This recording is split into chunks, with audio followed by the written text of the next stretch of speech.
ਵਾਹਿਗੁਰੂ ਜੀ ਕਾ ਖਾਲਸਾ ਵਾਹਿਗੁਰੂ ਜੀ ਕੀ ਫਤਿਹ। ਖੋਜ ਗੁਰਬਾਣੀ ਵਿੱਚ ਆਪ ਸਭ ਦਾ ਸਵਾਗਤ ਹੈ ਜੀ। ਸਭ ਨੂੰ ਜੀ ਆਇਆਂ ਜੀ। ਆਓ ਅਸੀਂ ਸਾਰੇ ਮਿਲ ਕੇ ਪਹਿਲਾਂ ਸ਼ਬਦ ਦਾ ਉਚਾਰਨ ਅਤੇ ਉਸ ਤੋਂ ਉਪਰੰਤ ਉਸ 'ਤੇ ਅਰਥ ਕਰਾਂਗੇ। ਅੱਜ 111ਵੇਂ ਸ਼ਬਦ ਦੀ ਵਾਰੀ ਹੈ ਜੀ। ਗੌੜੀ ਮਹੱਲਾ ਪੰਜਵਾਂ। ਕੋਟ ਮਜਨ ਕੀਨੋ ਇਸਨਾਨ, ਲਾਖ ਅਰਬ ਖਰਬ ਦੀਨੋ ਦਾਨ। ਜਾ ਕਾ ਮਨ ਵਸਿਓ ਹਰ ਕੋ ਨਾਮ, ਕੋਟ ਮਜਨ ਕੀਨੋ ਇਸਨਾਨ, ਲਾਖ ਅਰਬ ਖਰਬ ਦੀਨੋ ਦਾਨ। ਜਾ ਮਨ ਵਸਿਓ ਹਰ ਕੋ ਨਾਮ, ਸਗਲ ਪਵਿੱਤ ਗੁਣ ਗਾਏ ਗੋਪਾਲ। ਪਾਪ ਮਿਟੇ ਸਾਧੂ ਸਰਨ ਦਿਆਲ ਰਹਾਓ, ਸਗਲ ਪਵਿੱਤ ਗੁਣ ਗਾਏ ਗੋਪਾਲ। ਪਾਪ ਮਿਟੇ ਸਾਧੂ ਸਰਨ ਦਿਆਲ ਰਹਾਓ। ਬਹੁਤ ਉਰਦ ਤਪ ਸਾਧਨ ਸਾਧੇ, ਅਨੇਕ ਲਾਭ ਮਨੋਰਥ ਲਾਦੇ। ਬਹੁਤ ਉਰਦ ਤਪ ਸਾਧਨ ਸਾਧੇ, ਅਨੇਕ ਲਾਭ ਮਨੋਰਥ ਲਾਦੇ। ਹਰ ਹਰ ਨਾਮ ਰਸਨ ਆਰਾਧੇ, ਸਿਮਰਤ ਸਾਸਰ ਭੇਦ ਬਖਾਨੇ। ਜੋਗ ਗਿਆਨ ਸਿੱਧ ਸੁਖ ਜਾਨੇ, ਸਿਮਰਤ ਸਾਸਰ ਭੇਦ ਬਖਾਨੇ। ਜੋਗ ਗਿਆਨ ਸਿੱਧ ਸੁਖ ਜਾਨੇ। ਨਾਮ ਜਪਤ ਪ੍ਰਭ ਸਿਉ ਮਨ ਮਾਨੇ, ਨਾਮ ਜਪਤ ਪ੍ਰਭ ਸਿਉ ਮਨ ਮਾਨੇ। ਅਗਾਧ ਬੋਧ ਹਰ ਅਗਮ ਅਪਾਰੇ, ਨਾਮ ਜਪਤ ਨਾਮ ਹਿਰਦੈ ਵਿਚਾਰੇ। ਨਾਨਕ ਕਿਉ ਪ੍ਰਭ ਕਿਰਪਾ ਤਾਰੇ, ਅਗਾਧ ਬੋਧ ਹਰ ਅਗਮ ਅਪਾਰੇ। ਨਾਮ ਜਪਤ ਨਾਮ ਹਿਰਦੈ ਵਿਚਾਰੇ, ਨਾਨਕ ਕਿਉ ਪ੍ਰਭ ਕਿਰਪਾ ਤਾਰੇ। ਇਸ ਸ਼ਬਦ ਵਿੱਚ ਗੁਰੂ ਜੀ ਸਾਨੂੰ ਦੱਸਦੇ ਹਨ ਕਿ ਜਿਨ੍ਹਾਂ ਗੁਰਮੁਖਾਂ ਦੇ ਮਨ ਵਿੱਚ ਪਰਮੇਸ਼ਰ ਹਰੀ ਦਾ ਗੁਰਸ਼ਬਦ ਗੁਰਬਾਣੀ ਨਾਮ ਸਿਮਰਨ ਵਸ ਗਿਆ ਹੋਵੇ ਜੀ, ਫਿਰ ਗੁਰੂ ਜੀ ਕਹਿੰਦੇ ਹਨ ਉਹ ਇਸ ਤਰ੍ਹਾਂ ਜਾਣੋ ਕਿ ਉਹਨਾਂ ਨੇ ਕਰੋੜਾਂ ਹੀ ਪੂਰਬਾਂ ਉੱਤੇ ਧਰਮ ਸਥਾਨਾਂ ਉੱਤੇ ਜਾ ਕੇ ਤੀਰਥ ਇਸ਼ਨਾਨ ਕਰ ਲਏ ਹਨ ਜੀ। ਫਿਰ ਗੁਰੂ ਜੀ ਕਹਿੰਦੇ ਹਨ ਅਤੇ ਉਹਨਾਂ ਗੁਰਮੁਖਾਂ ਨੇ ਇਸ ਤਰ੍ਹਾਂ ਜਾਣੋ ਕਿ ਜਿਸ ਤਰ੍ਹਾਂ ਲਾਖ ਅਰਬ ਖਰਬ ਭਾਵ ਲੱਖਾਂ ਅਰਬਾਂ ਖਰਬਾਂ ਭਾਵ ਅਣਗਿਣਤ ਦੇ ਦਾਨ ਬਸਤਰ ਅਤੇ ਪਦਾਰਥ ਦਾਨ ਵਿੱਚੋਂ ਦੇ ਦਿੱਤੇ ਹੋਣ ਜੀ।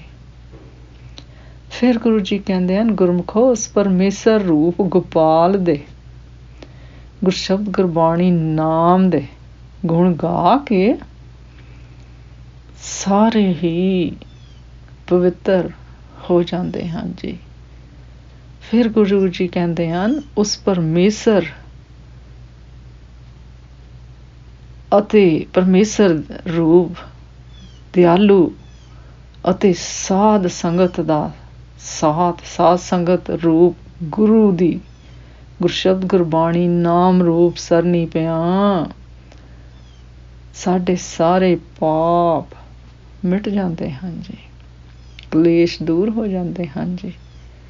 ਫਿਰ ਗੁਰੂ ਜੀ ਕਹਿੰਦੇ ਹਨ ਜਿਨ੍ਹਾਂ ਗੁਰਮੁਖਾਂ ਨੇ ਪਰਮੇਸ਼ਰ ਹਰੀ ਦਾ ਗੁਰਸ਼ਬਦ ਗੁਰਬਾਣੀ ਨਾਮ ਆਪਣੀ ਰਸਨਾ ਨਾਲ ਰਾਧਿਆ ਹੋਵੇ, ਫਿਰ ਗੁਰੂ ਜੀ ਕਹਿੰਦੇ ਹਨ ਉਹਨਾਂ ਗੁਰਮੁਖਾਂ ਨੇ ਮਾਨੋ ਉਰਦ ਓਦ ਭਾਵ ਪੁੱਠੇ ਉਲਟੇ ਲਟਕ ਕੇ ਅਨੇਕਾਂ ਤਰ੍ਹਾਂ ਦੇ ਤਪ ਭਗਤੀਆਂ ਅਤੇ ਹੋਰ ਸਭ ਸਾਧਨ ਸਾਧ ਲਏ ਹਨ ਜੀ। ਫਿਰ ਗੁਰੂ ਜੀ ਕਹਿੰਦੇ ਹਨ ਇਹੋ ਹੀ ਨਹੀਂ, ਗੁਰਸ਼ਬਦ ਗੁਰਬਾਣੀ ਨਾਮ ਸਿਮਰਨ ਨਾਲ ਉਹਨਾਂ ਨੂੰ ਹੋਰ ਭਾਵ ਕਈ ਤਰ੍ਹਾਂ ਦੇ ਅਨੇਕ ਲਾਭ ਫਾਇਦੇ ਅਤੇ ਮਨੋਰਥ ਸੱਚੇ ਮਨੋਰਥ ਲੱਭ ਪਏ ਹਨ ਜੀ, ਸੱਚੇ ਕੰਮ ਲੱਭ ਪਏ ਹਨ ਜੀ। ਫਿਰ ਗੁਰੂ ਜੀ ਕਹਿੰਦੇ ਹਨ, ਗੁਰਮੁਖੋ ਜਿਨ੍ਹਾਂ ਗੁਰਮੁਖਾਂ ਦੇ ਗੁਰਸ਼ਬਦ ਗੁਰਬਾਣੀ ਨਾਮ ਜਪਦਿਆਂ ਮਨ ਅਤੇ ਹਿਰਦਾ ਪਤੀਜ ਗਏ ਹਨ ਜੀ।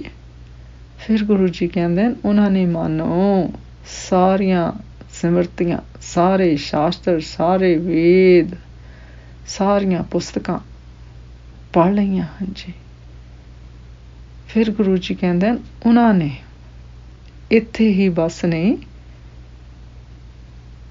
ਉਹਨਾਂ ਗੁਰਮੁਖਾਂ ਨੇ ਯੋਗ ਭਾਵ ਆਤਮਿਕ ਗਿਆਨ,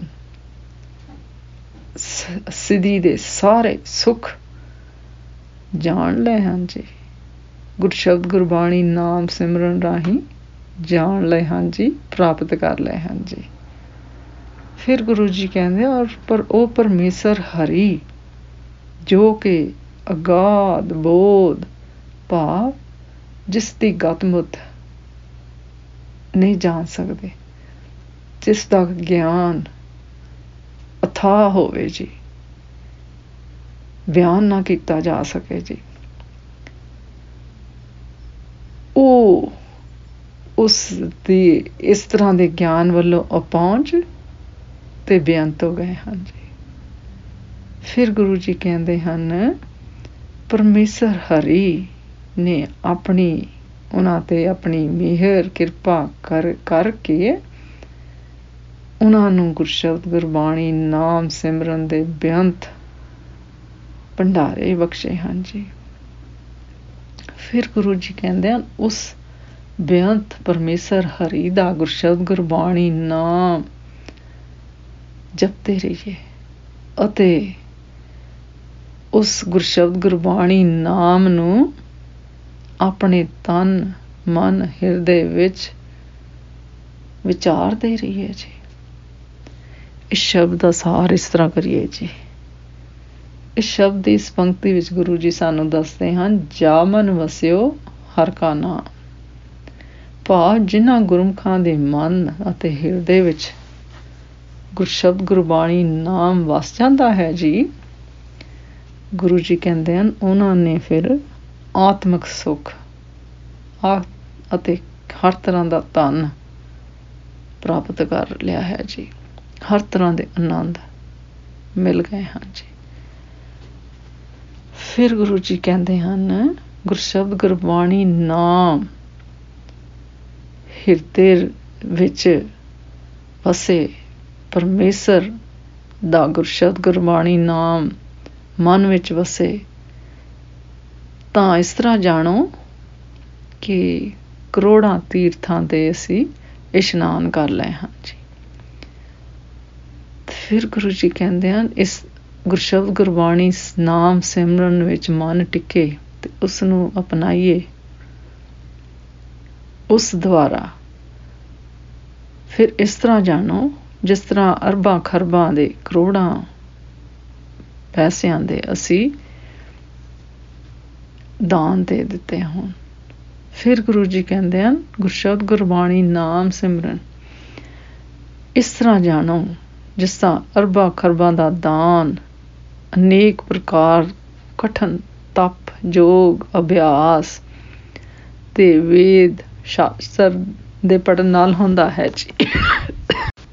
ਫਿਰ ਗੁਰੂ ਜੀ ਕਹਿੰਦੇ ਹਨ, ਇਸ ਤਰ੍ਹਾਂ ਫਿਰ ਗੁਰਸ਼ਬਦ ਗੁਰਬਾਣੀ ਨਾਮ ਦਾ ਕੁਝ ਮੁੱਲ ਨਹੀਂ ਪੈਂਦਾ ਜੀ, ਉਹ ਤੇ ਅਮੁੱਲਾ ਹੈ ਜੀ। ਫਿਰ ਗੁਰੂ ਜੀ ਕਹਿੰਦੇ ਹਨ, ਗੁਰਸ਼ਬਦ ਗੁਰਬਾਣੀ ਨਾਮ ਵਿੱਚ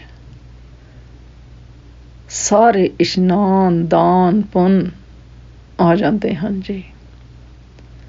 ਫਿਰ ਗੁਰੂ ਜੀ ਕਹਿੰਦੇ ਹਨ, ਸੋ ਸਿਧਾਂਤ ਇਹ ਹੈ ਕਿ ਗੁਰਸ਼ਬਦ ਗੁਰਬਾਣੀ ਨਾਮ ਦਾ ਹਿਰਦੇ ਅਤੇ ਮਨ ਵਿੱਚ ਵਸਣਾ ਸ਼ਾਸਤਰਾਂ ਦੇ ਗਿਆਨ ਰਿੱਧੀਆਂ ਸਿੱਧੀਆਂ ਵਾਲੇ ਕੰਮ ਤੋਂ ਕਿਧਰੇ ਵੱਧ ਸ੍ਰੇਸ਼ਟ ਹੈ ਜੀ।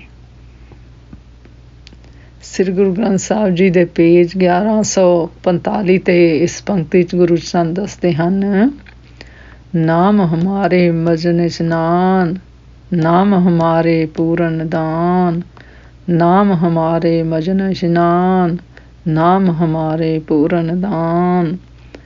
ਅੱਜ ਦਾ ਵਿਚਾਰ ਕਰਦਿਆਂ ਮੇਰੇ ਕੋਲੋਂ ਨੇਕਾਂ ਭੁੱਲਾਂ ਹੋਈਆਂ ਹੋਣਗੀਆਂ, ਉਸ ਵਾਸਤੇ ਮੈਂ ਖਿਮਾ ਦੀ ਜਾਚਕ ਹਾਂ ਜੀ। ਵਾਹਿਗੁਰੂ ਜੀ ਕਾ ਖਾਲਸਾ, ਵਾਹਿਗੁਰੂ ਜੀ ਕੀ ਫਤਿਹ।